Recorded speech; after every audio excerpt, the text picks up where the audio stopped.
This is the 15th of July, 1955. An American agricultural delegation arrives in Moscow. The delegation is headed by Dr. William Lambert, Dean of the College of Agriculture of the University of Nebraska.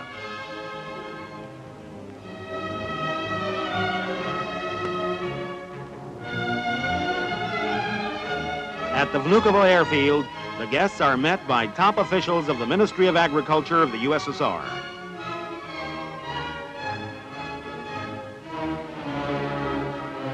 Moscow.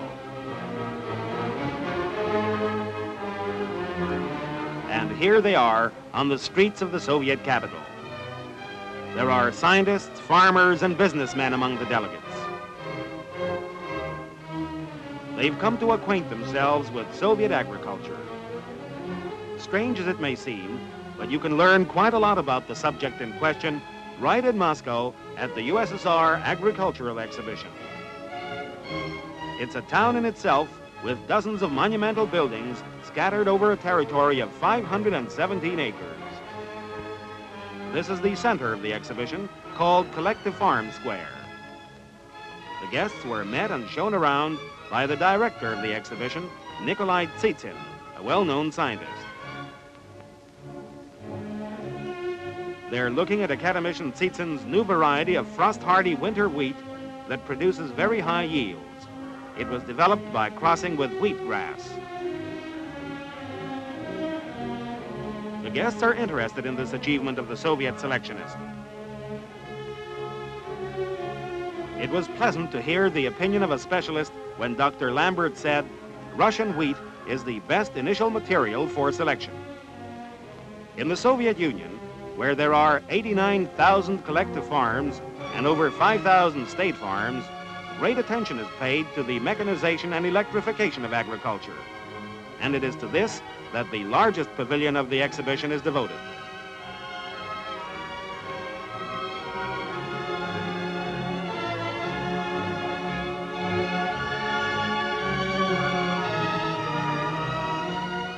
On exhibit are over 1,400 various machines of Soviet make, which do all and every type of work from the sowing to the harvesting.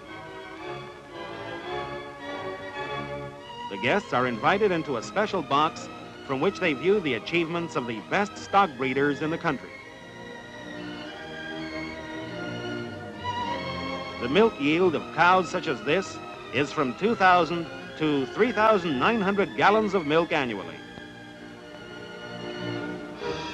Here, too, the guests are shown some thoroughbred racehorses, and among them the Ahal Tekinets from the burning steppes of Turkmenia. The Russian Troika. You could see these troikas on the streets of Moscow about 50 years ago. The taxi cab of an age gone by. This visit to the exhibition was the introduction to a long journey across the country.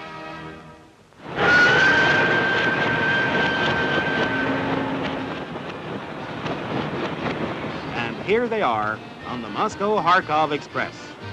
The unfamiliar Russian landscapes flit by the train window.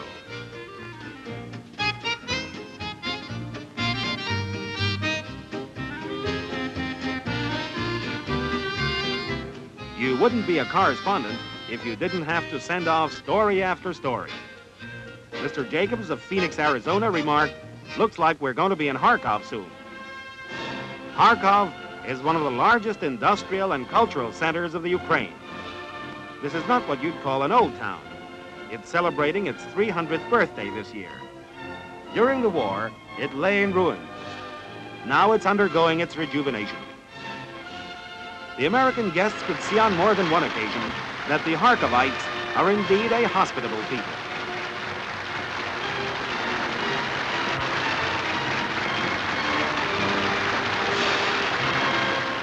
After visiting the Dokuchayev Agricultural Institute, the delegation went to one of the local experimental stations.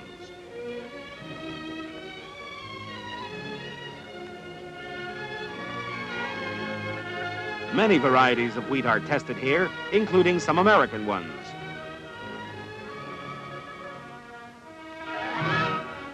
but the guests are interested in a new and unfamiliar variety developed by academician Yuriev.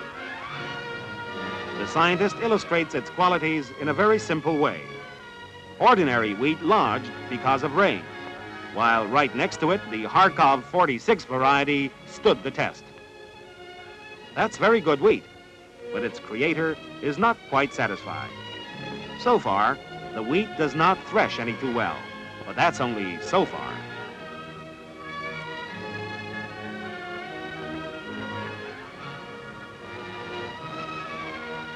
Before leaving, Mr. Lawrence Soth of the Des Moines Register and Tribune presents academician Yuriev with corn seeds suited to the local climate.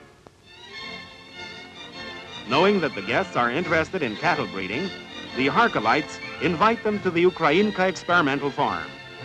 "Our doors are wide open to you," said Danilenko, director of a scientific research institute.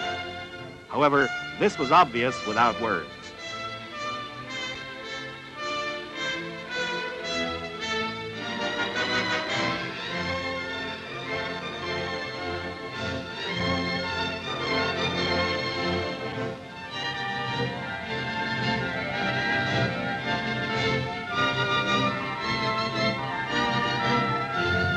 The workers of the farm show the guests around.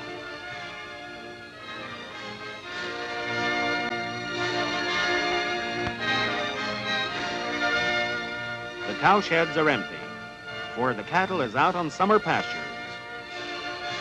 Nevertheless, the guests want to see the buildings. Close by are some concrete silos.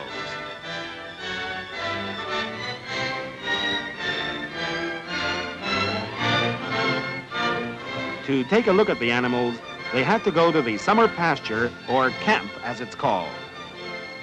The system of keeping cattle out on the range is one of the subjects of the Institute's research work, something the collective farms are very interested in. This is July, which spells harvest time. Everywhere, harvesting machines of different types are to be seen, machines which have become part of the landscape of the Soviet village. The farmers from Iowa stop to look at the work of a grain combine. Grain production is an operation that they know well. Look how closely they're checking the quality of the grain.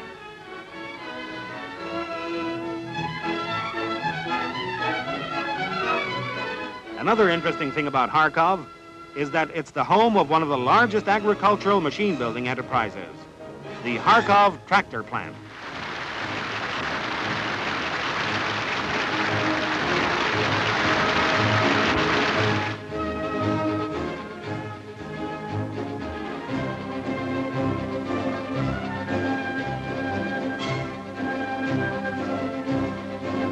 There are some lively talks with the workers right in the shops. Sablev, the plant's director, answers the delegates' questions.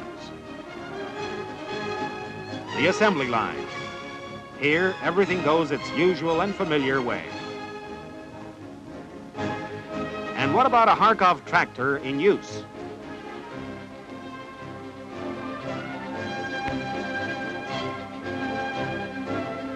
Asa Clark of the state of Washington decides to try it out. He's an old hand at the job. Mr. Clark has 2 crawler tread tractors right on his farm. Machinery is all very well, but how do the workers and their children live?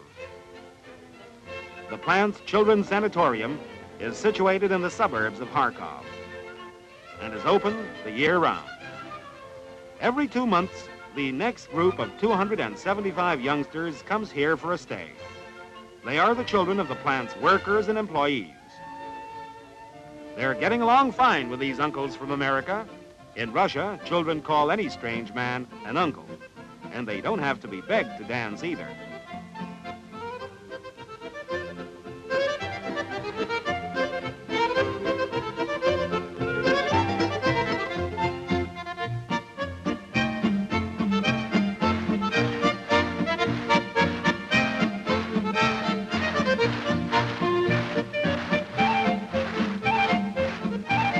It's hard to say who's enjoying themselves the most.